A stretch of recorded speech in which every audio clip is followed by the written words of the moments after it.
Breaking news out of Europe tonight, a magnitude 5.1 earthquake has struck Greece near the capital Athens. Tremors were widely felt across the region, but so far, no major damage or injuries have been reported. In this video, we'll break down what happened, where it happened, why Greece is so earthquake-prone, and what history tells us about the risks going forward. Stick around because we're also comparing this quake to some of the biggest in Greece's past, and what it means for travelers and residents today.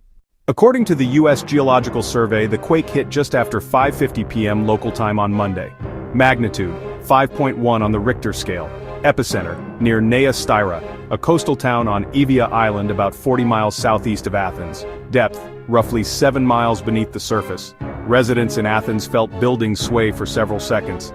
Social media posts described glasses rattling, pets reacting, and people briefly leaving their homes and offices. But the key point, no immediate reports of serious injuries or structural damage. Authorities are still monitoring, and assessments continue overnight. Social media posts describe glasses rattling, pets reacting, and people briefly leaving their homes and offices. But the key point, no immediate reports of serious injuries or structural damage. Nea Styra, where this quake was centered, is a scenic coastal town on Evia, Greece's second-largest island. The area is known for beaches and tourism, a fishing harbor, ferry links connecting it to mainland Attica. But it's also an area with natural vulnerabilities. In 2022, Evia was devastated by massive wildfires, forcing evacuations and destroying much of the pine forest. This earthquake is another reminder that the region lives with multiple environmental risks: fire, quake, and sea. But it's also an area with natural vulnerabilities. In 2022, Evia was devastated by massive wildfires, forcing evacuations and destroying much of the pine forest.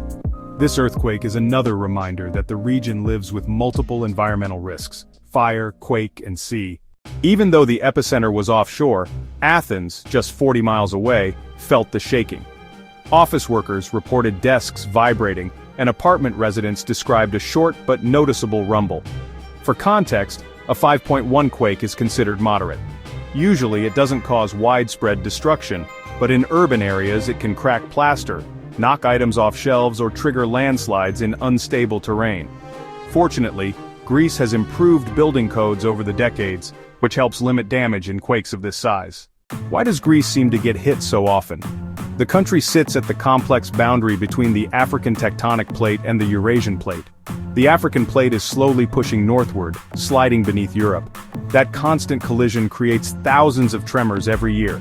Most are too small to feel, but occasionally, larger quakes shake major population centers.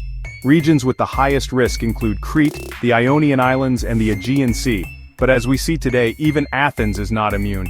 Regions with the highest risk include Crete, the Ionian Islands, and the Aegean Sea. But as we see today, even Athens is not immune. History shows how dangerous this region can be. The deadliest modern quake struck in 1953 in the Ionian Islands. It measured 7.2 magnitude and flattened Kefalonia, Zakynthos, and Ithaca. More than 450 people were killed, thousands injured, and nearly every building destroyed.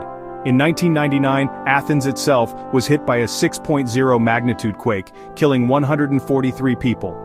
That disaster shocked the nation and led to stronger enforcement of seismic codes. So while Monday's 5.1 quake is far less severe, it's a reminder of what's possible. Whenever Greece experiences a moderate quake like this, scientists monitor for aftershocks. These are smaller tremors triggered by the initial slip underground. Aftershocks can continue for days, sometimes weeks. Authorities also check for secondary effects, like landslides in mountain areas, or disruptions to ferry services between islands and the mainland. Authorities also check for secondary effects, like landslides in mountain areas, or disruptions to ferry services between islands and the mainland. At this point, no tsunami warnings were issued, since the quake was relatively shallow and not powerful enough to displace large amounts of water. You might be asking, why should Americans care about an earthquake in Greece? Well, here's why. Greece is a major tourist destination. Hundreds of thousands of U.S. travelers visit Athens, Santorini, and nearby islands every year. Earthquakes there can affect not just safety but infrastructure, airports, ferries, hotels. And globally, quakes like this are part of the larger story of seismic risk around the Mediterranean, an area with millions of residents and centuries of seismic history. Events like this are a reminder that natural disasters respect no borders. To recap, a 5.1 magnitude earthquake struck near Athens today, rattling nerves but causing no serious damage. It highlights Greece's position as one of the most seismically active countries in Europe, shaped by the clash of tectonic plates beneath the Mediterranean. We'll continue to follow updates, especially if aftershocks or new reports of damage emerge. If you found this update helpful, don't forget to hit like, subscribe for more breaking news coverage, and share your thoughts in the comments below. Stay safe, and we'll see you in the next update.